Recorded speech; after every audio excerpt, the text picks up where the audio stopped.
Good morning. Here we're starting another week, and I thought I'd start another topic. And the topic I'd like to speak about this week is what I've called statements about God, who God is. And a lot of people, maybe you, I certainly have, questioned God in my life or have questions about God. And I'd really like some answers, even though uh, I've learned to wait for them. So this week, statements about God. And I thought, if you're going to talk about God, let's start in the beginning. Yeah, Genesis chapter 1 and verse 1. And here's what it says. You probably already know this. In the beginning, God created the heavens and the earth. The earth was formless and empty, and darkness covered the deep waters. And the Spirit of God was hovering over the surface of the waters. And then he said, let there be light. Well, this starts a process of what we call the creation story. Now, I don't want to argue science versus Genesis. There's some who do, and there's some who say that science and Genesis go hand in hand. And usually those are what they call the young earth people who believe the earth is only 6,000 years old. I'm not one of those folks. I don't think there's necessarily a contradiction between science and the creation story, nor am I interested in arguing for that. If you are, okay, that's fine. I'll argue with you at some other state, some other occasion. But today I just want to focus on who God is. And it says that in the beginning he created the heavens and the earth. God is a creator. He makes things. He changes things. He fixes things. He adjusts things. And he spurs the development to new things. Reading through Genesis just real quickly, he says, verse 3, let there be light, and there was light. Verse 6 says, let there be space between the waters to separate the waters from the heaven, and there was. And verse 9 says, let the waters beneath the sky flow into one place so dry ground may appear. And that happened. And verse 14 says, let lights appear in the sky to separate the day from the night. And that happened. And then it says in 20, let the waters swarm with fish and other life. And that happened. And then 24, let the earth produce every sort of animal. And that happened.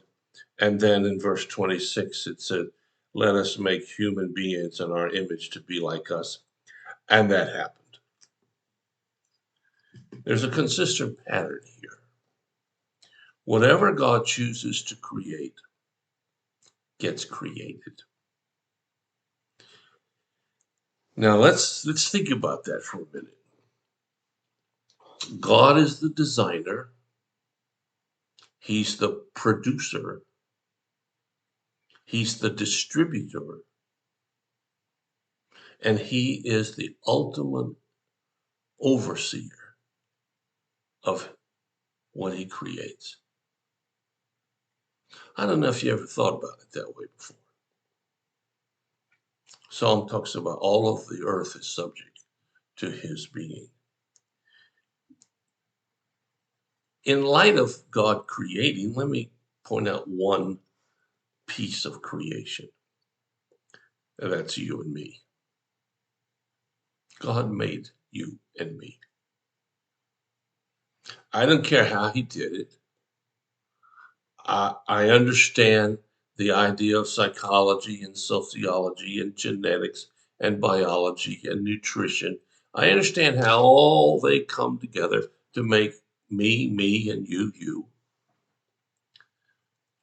But God is the creator of all of that. And in the creation story, it says at the end, and God looked at everything and he said it was very good.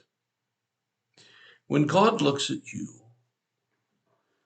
he doesn't see all of the warts and all of the fits of anger you might experience, or all the times you've let him down, or all the depression you've struggled with, or all the pain that you've had. He just looks at you and he says, "You're perfect."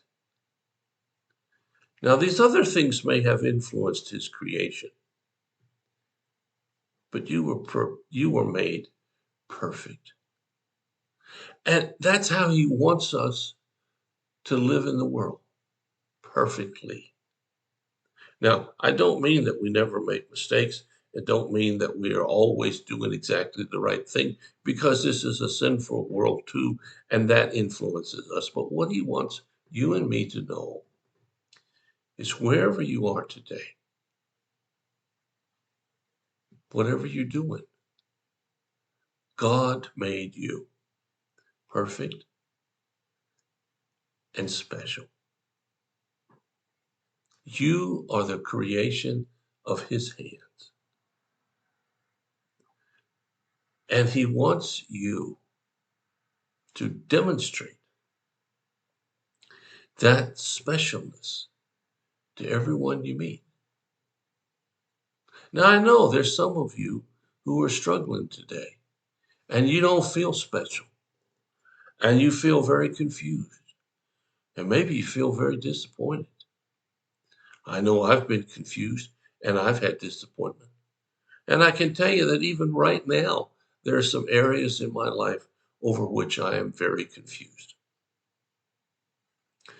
But I can take solace in the fact that the one who created it isn't confused. And he's guiding the ship, so to speak, not me. And if I'll turn my eyes towards him and acknowledge his creation and his sovereignty, then all I really have to do in order to zip through this world, riding on the waves, all I really have to do is let him be in charge. Sounds pretty simple, doesn't it? And it really is. It's just complicated by things that happen in the world. So today I want to just sort of ask a crazy question. Are you letting God guide your heart and your mind and your actions and your thoughts? Or are you trying to do some of that by yourself? You might be pretty good, at least for a time. But there are things that will come down the pike that you can't do on your own. So wherever you are today, whether you are riding high on top of the waves or you're still down mucked in the sand, hoping to finally get out in the water, God's hands are right beside you and guiding you and protecting you if you'll just give him a chance. I know, sounds pretty simple. And it is. It just takes some effort on our part to let God be the creator of who we are. When you think about it, if you have a need or a concern, give us a holler.